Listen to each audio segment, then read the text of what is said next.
We got the glass broken. These are all your patriots. Are they in there? This is our house. This is our house. Our house. How do you handle this? Open the door, brother. How do you handle it? Come on, man. Open the door. They're socialist pigs. You're going to kill patriots and cook this. Who's in there? Who's in the house? Can you see who's in there? No, ma'am. I can't see who's in there. Oh, look, the socialist. Are you getting paid by China? You're all getting paid by China. Come on, you guys, man. You guys are not going to lose a paycheck if we come in the building, man. And nobody's going to get hurt. But you can only kill so many of us. I drove 14 hours to get here and stood in the cold for 3.5 hours to find out that Mike Pence is a traitor, man. Come on, man, just let me coup. I've been here for so long. I was promised a coup. Let me do the coup. I'll just coup a little, then I'll go home. Come on, man. What am I gonna tell my kids? I'm sorry. I know I shouldn't do that accent, but he had an accent like that, so I will do it. That was new footage again by rioter Damon Beckley. You heard a number of things in that. Are you being paid by China? Look a socialist. We will promise, just let us in, and you're not gonna get hurt, but also you can't kill us all dead. There is more footage where they talk about everyone inside is pedophiles, on and on and on. But Ray, what are your thoughts seeing this new footage and actually kind of hearing from some of the rioters as they're at this sort of, pinnacle moment where they think they're gonna break through and they're trying to plead with those inside? Right. Well, first I want to say to him, he says he waited 3 hours outside in the cold for this. 3 hours? Women are waiting outside of Target for longer than that to get Stanley tumblers on TikTok, okay? We're only 3 hours, that's not very long.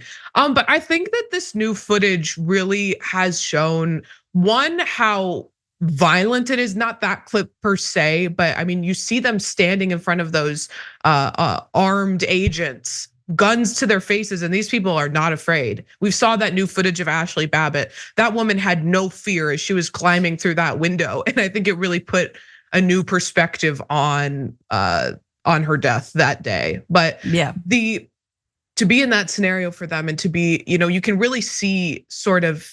And I like that Nina Turner always says, try not to get into the mind of a crazy person unless you get stuck there. But it does sort of give us a picture of how much in a cult these people are, that they are willing to lay their lives down and they know that they might die. They see these guns in front of them, they don't care.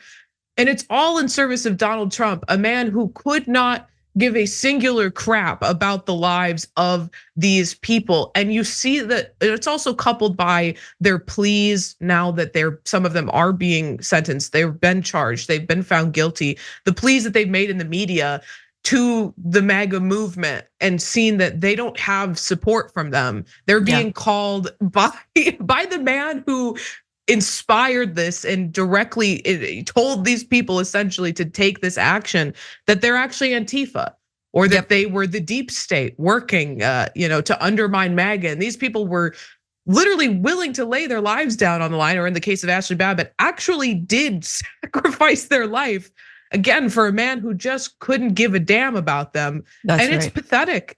Watching this, seeing this new footage, what it leaves me feeling is that these people are utterly pathetic and brainwashed, but it doesn't necessarily make me feel sympathetic to them.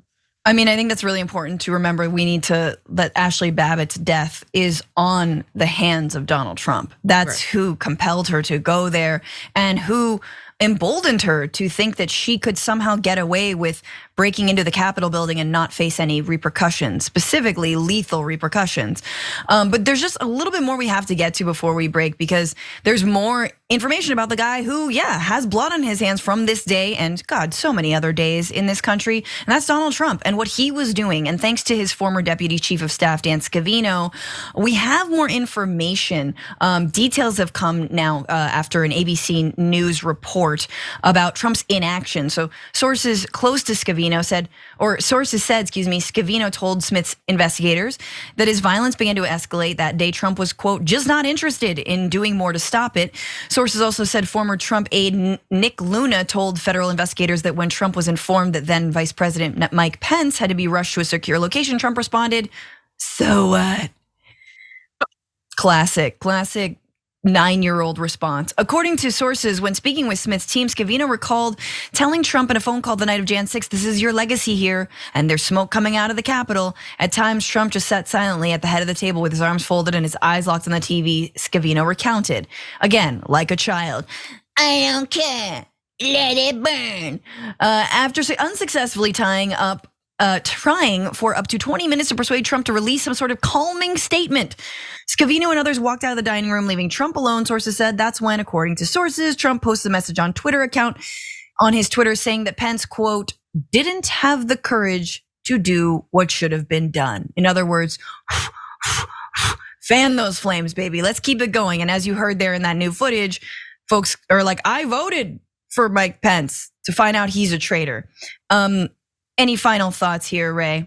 Just that this is the man that the Republican, and people always talk about, and Joe Biden specifically, Democrats like Joe Biden always say, we need a reasonable Republican Party. We need to get back to the Republican Party of old. But this man is who the Republican Party let be in charge of them. Not that they were ever a reasonable party, in my opinion, but this is who they let be in charge of them. He is the leader of their party. He's the entire party at this point.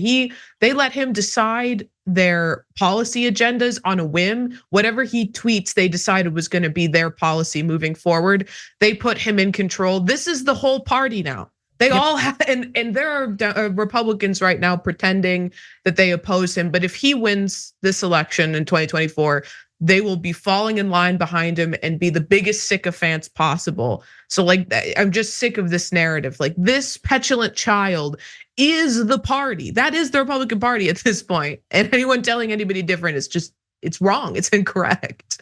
Okay, but counterpoint, Ray, tax breaks, just like tax break, is that worth it? Yeah, right. Throw away democracy, tax breaks. You and I won't get them, but right. Those who can write off their private jets will.